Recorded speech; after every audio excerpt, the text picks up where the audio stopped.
ॿुधाया मां कंहिंखे दर्द कहाणी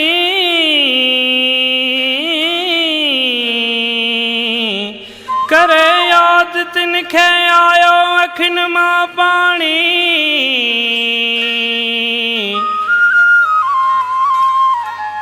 अॼु या सुभाणी मिल जान मोहम्मद पठान चवे ॿुधाया मां कंहिंखे पंहिंजी दर्द कहाणी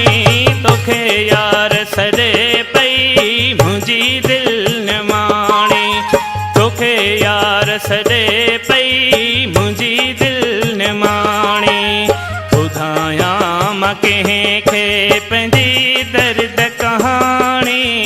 तोखे यार सॾे पई मुंहिंजी दिलि न माणी तोखे यार सॾे पई मुंहिंजी दिलि न माणी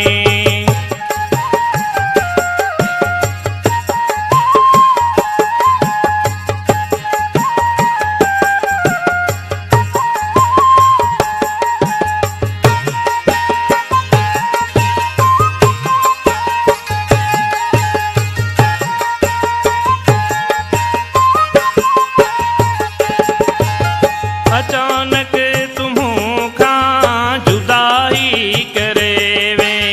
दई सूर सदमा गमन में करे वे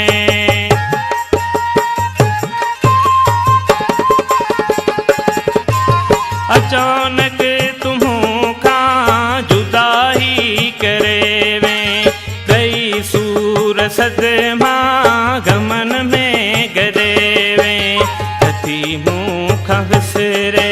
तुंहिंजी मोकिलाणी तोखे यार सॾे पई मुंहिंजी दिलि न माणी तोखे यार सॾे पई मुंहिंजी दिलि न माणी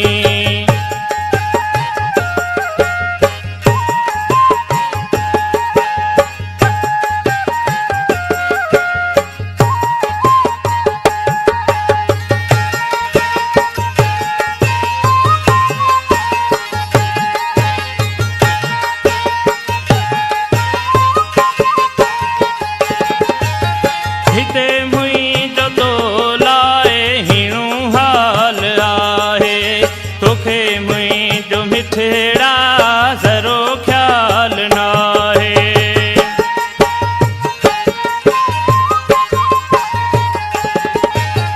हिते मुंहिंजो तो लाइ हीणो हाल आहे तोखे मुंहिंजो मिठड़ा ज़रो ख़्याल नाहे हमेशा अखियुनि में रही में तूं पाणी तोखे यार सॾे पई मुंहिंजी दिलि न माणी तोखे यार सॾे पई मुंहिंजी दिलि न माणी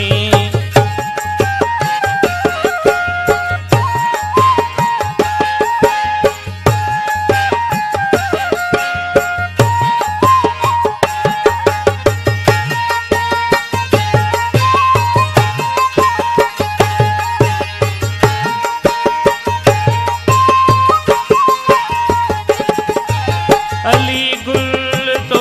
लाए रुवे पियो वीचारो सुमरे जो हाणे नाहे को सहारो